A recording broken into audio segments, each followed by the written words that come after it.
Oke, hai semuanya, apa kabar? Semoga sehat selalu ya. Jadi semuanya masih sehat kan di tengah pandemi kayak gini? Semoga semuanya selalu sehat ya. Apalagi kondisi sekarang nih, kita lagi PPKM nanti sampai tanggal 24 Juli kalau nggak salah. Jadi semuanya tetap jaga kesehatan, tetap jaga jarak, tetap menjaga stamina juga biar nggak drop karena sekarang banyak banget nih kasus COVID lagi naik tinggi. Jadi teman-teman harus jaga kesehatan semuanya biar tetap selalu sehat. Nah, berhubung juga nih biasanya kan Askara upload video itu jalan-jalan ya. Tapi karena sekarang kita lagi PPKM, jadi kita mau sedikit sharing tentang hobi Askara yang lain, yaitu hobinya apa? Yaitu membaca buku. Kesukaan banget ya baca buku Kak apa. Jadi salah satu buku yang mau kita review kali ini itu ada bukunya Ahmad Tohari yang judulnya Di Kaki Bukit Cibalak. Buku ini tuh ditulis oleh Ahmad Tohari ya. Kalau teman-teman bisa share, Ahmad Tohari ini punya beberapa buku yang dia tulis dalam satu seriesnya seperti ada buku Paruk, terus orang-orang proyek, terus ada mata yang enak dipandang, dan lain-lain juga banyak banget. Nah, salah satu kali ini, karena aku baru selesai baca, jadi aku mau sedikit review tentang Di Kaki Bukit Cibalak. Dan menurut aku nih, ini relevan banget dengan kondisi kita yang sekarang, di tengah pandemi kayak gini, kita bisa belajar gimana sih sebenarnya mengatasi permasalahan, dan kayaknya solusi yang terbaik tuh kayak gimana, atau solusi tepatnya itu seperti apa, kita bisa cek di sini. Kayak gitu. Nah, ini salah satu hobinya kita ya. Jadi saya baca buku dan mau sedikit sharing, semoga bermanfaat buat teman-teman semuanya. Oke, next. Jadi di buku ini ada beberapa tokoh teman-teman. Ada yang pertama, tokoh utamanya itu namanya Pambudi. Jadi dia seorang pemuda di Desa Tanggir yang ceritanya bekerja di kelurahan bersama Pak Dirga. Jadi Pak Dirga ini adalah kelurahan Desa Tanggir. Terus selanjutnya ada Pak Barka. Pak Barka ini nanti ceritanya dia seorang redaktur di salah satu surat kabar kayak gitu. Terus nanti ada juga Mulyani, dia adalah anaknya Wibawa yang akan menyelamatkan Pambudi secara ekonomi nantinya, dan juga ada Sanis. Sanis ini adalah ceritanya orang yang ditaksir sama Pambudi. Terus ada tokoh-tokoh lain, itu ada Poyo, Topo, Pak Camat, Bupati, dan Ayah Pambudi, kayak selingan aja. Jadi ini tokoh-tokoh yang nantinya akan kita temui. Satu lagi yang aku lupa nggak nulis di sini, ada namanya Mbok Ranem. Mbok Ranem juga salah satu tokoh kunci nih di buku ini karena dia digambarkan sebagai sosok yang butuh pertolongan dari seorang lurah tapi nggak dibantu sama lurahnya. Itu. Nah, ceritanya kayak gimana, kita langsung next saja. Jadi awal mula cerita ini dimulai itu antara awal mula cerita yang dimulai itu ceritanya ini digambarkan di sebuah desa di Tanggir, di kaki Bukit Cibalak gitu ya, pokoknya desa gitulah. Ada seorang pemuda namanya Pambudi yang dia bekerja di kelurahan bersama Pak Dirga. Dan Pak Dirga ini ceritanya dia baru kepilih sebagai lurah tuh baru-baru, jadi baru ada pemilu di desa itu, terus yang kepilih tuh Pak Dirga.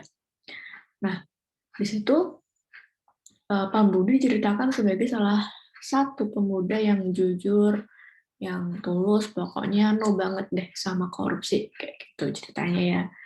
Nah, tapi ternyata di sistem pemerintahan itu, atau di desa itu, ada namanya Pak Dirga. Pak Dirga ini lurahnya, yang ternyata dia orangnya korup banget. Dia sering memalsukan data koperasi di tempat desa itu. Bahkan hal-hal lain, dana-dana yang keluar dari bupati itu sering banget masuk kantong Pak Dirga dan tidak didistribusikan ke desa, which is itu masih sering terjadi juga ya sekarang. Karena ini sebenarnya untuk settingan waktunya itu sekitar tahun 1900-an, tapi ternyata masih relevan juga sekarang. Kayak gitu. Jadi Pak Dirga tuh punya antek-antek namanya Poyo, yang dia bekerja sama dengan Pak Dirga untuk memanipulasi banyak data di koperasi itu. Koperasi yang digunakan untuk warga-warga di situ, terutama petani, untuk menyimpan barang-barang hasil panen jualan mereka di sana gitu. Jadi berawal dari situ ya. Pertama, Pak Budi udah nggak sreg dengan budaya korupsi yang ada di kelurahan, itu yang pertama. Nah, permasalahan yang kedua yang bikin Pak Budi semakin naik darah adalah ketika Mbok Ranem ini ceritanya dia itu datang ke kantor kelurahan gitu, ceritanya ya. Dia mau berhutang ke koperasi karena dia sakit keras kayak gitu, dia nggak punya uang karena dia merupakan petani kecil, tapi karena Pak Dirga melihat Mbok Ranem itu tidak mempunyai modal yang cukup dan takut Mbok Ranem nggak bisa mengembalikan hutangnya itu, akhirnya Pak Dirga tidak memberikan hutang kepada Mbok Ranem, padahal dia adalah salah satu warganya yang berhak dilindungi dan dia sakit keras. Bertolak belakang sekali kan warga yang dia punya bisa dikatakan modal yang cukup, itu nanti pasti bakal dihutang sampai Dirga. Tapi kalau Mbok Ranem ini enggak. Nah, di situ Pak Budi semakin naik darah tuh. Pak Budi udah nggak kuat, akhirnya sebelum dia dites wawasan kebangsaan ya, dia udah resign duluan. Intermezzo aja. Jadi sebelum itu dia udah resign duluan. Setelah resign, akhirnya dia bertekad untuk membantu mengobati Mbok Ranem, karena Pak Budi udah mikir nih, kayaknya Mbok Ranem nih kena kanker nih, kayak gituannya. Dengan tabungan yang Pak Budi punya, Pak Budi membawa Mbok Ranem ke Yogyakarta, ke Sarjito untuk diobati, kayak gitu. Nah, ini jadi alur ceritanya. Di Yogyakarta, Pak Budi putar otak, gimana ya biar aku bisa ngobatin Mbok Ranem, padahal duit tabunganku tinggal segini, karena waktu itu belum ada BPJS. Jadi ceritanya belum ada BPJS, jadi Pak Budi secara swadaya mencari cara gimana ya biar aku bisa ngebantu Mbok Ranem sembuh dan melakukan operasi, karena ternyata emang betul setelah dicek, setelah diperiksa, Mbok Ranem itu terkena kanker kayak gitu. Nah, beruntungnya si Pak Budi ini di Jogja, dia punya banyak akal. Dia salah satu akalnya adalah dia meminta bantuan kepada salah satu surat kabar untuk membuat semacam open donasi gitu ya. Open donasi di surat kabar yang dimiliki oleh Pak Barkah. Kayak gitu. Nah, di situ Pak Barkah mau membantu, akhirnya dia merilis open donasi di koran yang dia punya, di salah satu kolom iklannya untuk membantu Mbok Ranem. Singkat cerita, akhirnya banyak orang yang membantu Mbok Ranem dan Mbok Ranem bisa sembuh. Bahkan dari uang donasi itu sisa uang 2 juta. Dan uang itu ceritanya dikasih ke Mbok Ranem untuk membiayai anak-anaknya masih kecil, karena Mbok Ranem ini punya 2 anak ya, yang dia tinggal di rumah bersama saudaranya gitu. Nah, dia akhirnya pulang, ya sebenarnya pulang Pak Budi sama Mbok Ranem itu kembali ke Tanggir kayak gitu. Nah, di situ setelah kembali ke Tanggir nih, ternyata mulai muncul desas-desus di desa Tanggir. Wah, ini kok bisa ya Pak Tanggir kayak gitu? Maksudnya ada warganya yang kesusahan, kok nggak dibantu, malah warganya yang ngebantu kayak gitu. Pak Tanggir merasa malu di situ, kayak wibawanya turun kayak gitu kan. Akhirnya dia membuat beberapa skenario politik untuk menjatuhkan si Tanggir. Yang pertama, dia memfitnah si Budi setelah korupsi uang 125.000, padahal itu enggak, itu baru dia sendiri yang korupsi, tapi dimanipulasi datanya biar seolah-olah Pak Budi yang korupsi. Itu yang pertama. Terus yang kedua, ceritanya si Pak Budi ini suka gitu ya, suka sama yang namanya Sanis dari dulu banget, tapi karena kelicikan Pak Dirga, akhirnya Pak Dirga itu menikahi si Sanis ini, karena Sanis ya orang kecil ya, nggak mampu apa-apa, bahkan dari sisi orang tuanya ya dia lurah lah ya, nggak apa-apa biar derajat keluarga kita naik kayak gitu. Akhirnya nggak apa-apanya Sanis ini menerima pinangan dari Pak Dirga untuk menjadi istrinya. Nah, karena hal itu juga si Pak Budi akhirnya memilih untuk kembali ke Jogja untuk mencari pekerjaan di sana, karena ada hal lain selain dua itu. Selain dia difitnah juga, Pak Dirga menyebar fitnah sana sini, ternyata ada usaha magis lah, kayak semacam santet gitu yang mau dibikin sama Pak Dirga untuk si Pambudi, karena ayahnya Pambudi ini udah notice nih lu nanti kau bakal disantet nih kayaknya, lebih baik kamu keluar dari desa Tangger aja biar kamu aman. Akhirnya dia nurut, dia kembali ke Jogja. Nah di Jogja dia ketemu sama Mulyani dan Nyonya Wibawa dan Topo. Jadi awalnya dia numpang di kos-kosannya Topo dan dia bekerja di toko jam tangan kalau nggak salah, toko jam tangannya Nyonya Wibawa, dan dia juga menjadi guru lesnya si Mulyani. Mulyani ini anak gadisnya Nyonya Wibawa. Itu yang pada akhirnya nantinya itu ceritanya Pambudi sama Mulyani akhirnya menikah, ya marriage sih.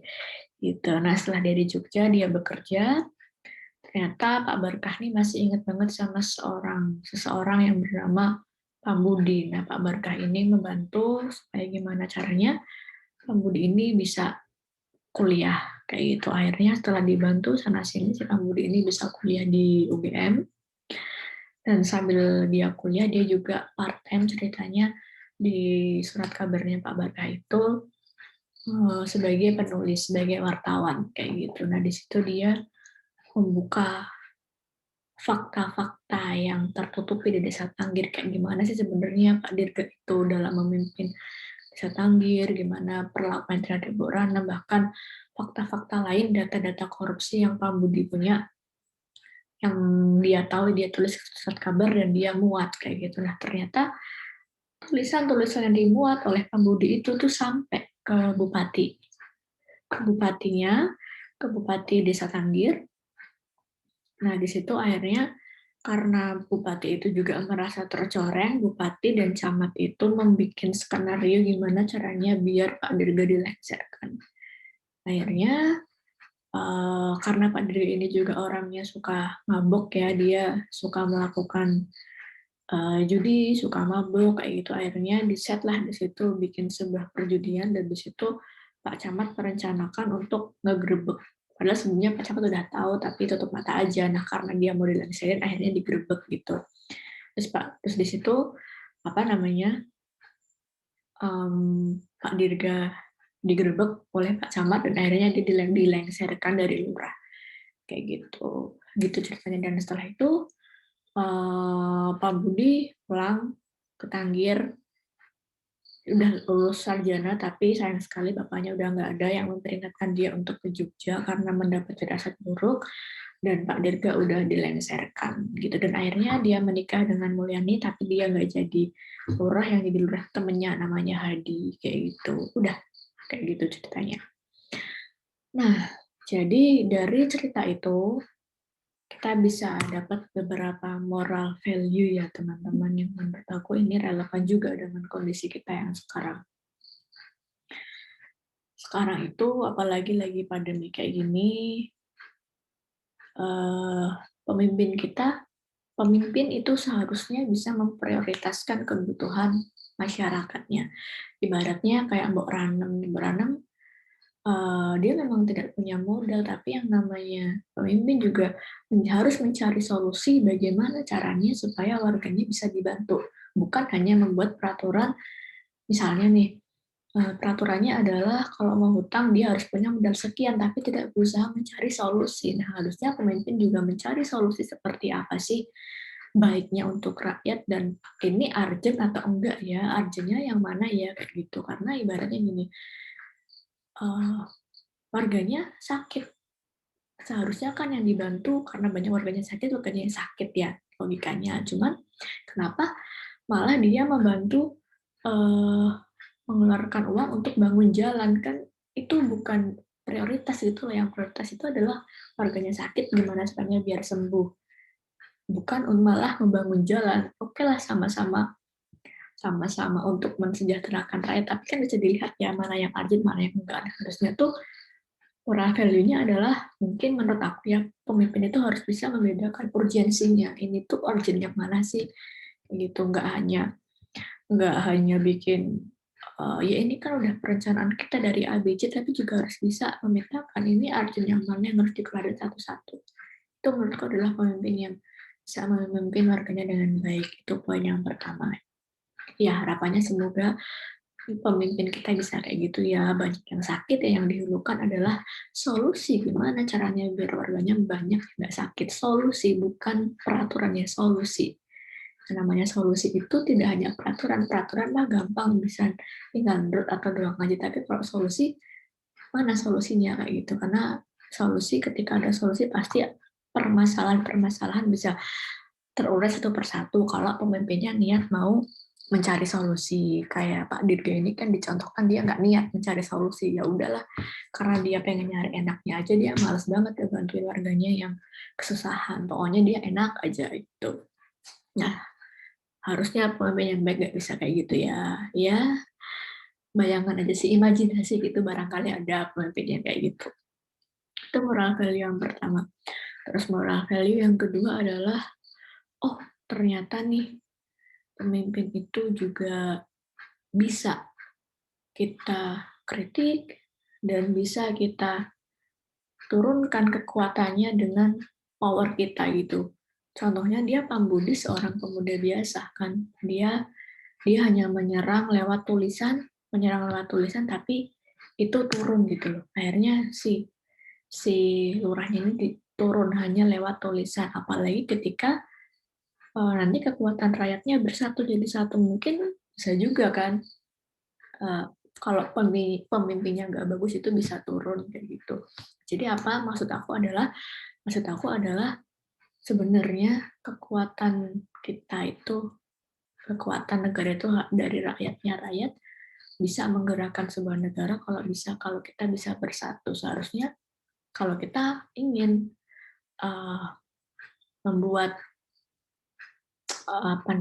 sebuah kebijakan atau sebuah negara kita itu ingin memang untuk rakyat, kita harus bergerak gimana caranya. Ketika memang peraturan-peraturan itu sudah melenceng tidak untuk rakyat, seharusnya rakyat juga harus bekerja keras atau berusaha gimana caranya biar itu kembali ke rakyat. Karena prinsip demokrasi, karena katanya negara kita negara demokrasi, ya negara demokrasi adalah dari rakyat untuk rakyat. Jadi kita punya power untuk untuk meng-create pemimpin yang baik. Kalau kita tidak bisa meng-create pemimpin yang baik, berarti kita ya tidak menjalankan konsep demokrasi itu, karena demokrasi itu kekuatan terbesarnya di tangan kita. Itu gitu sih. Jadi ya semoga ini jadi jadi masukan ya buat negara Wakanda ini. Enggak bercanda. Oke. Terus yang ketiga, moral value-nya adalah ya kita juga harus saling tolong menolong sesama, bagaimanapun kondisi kita. Ketika mungkin kondisi kita sedang terdesak, kita kondisinya kepepet, tapi ketika kita masih bisa ngebantu orang lain, yuk kita bantu orang lain supaya bisa bermanfaat hidup kita. Contohnya kayak si Pambudi berawal dari dia membantu Boranang jadi buahkan jalan untuk kuliah, jadi sarjana, dapat kerjaan, akan ketemu dengan penggantinya, wanita pujaan dia kayak gitu.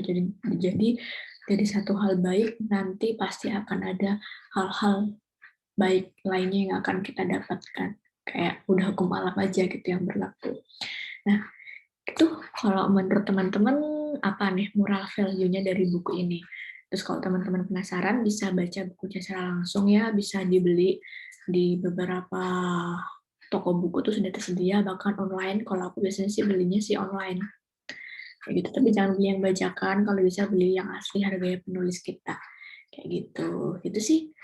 Itu ya, sekian dari aku. Semoga bermanfaat dan jangan lupa like, follow, dan subscribe. Thank you.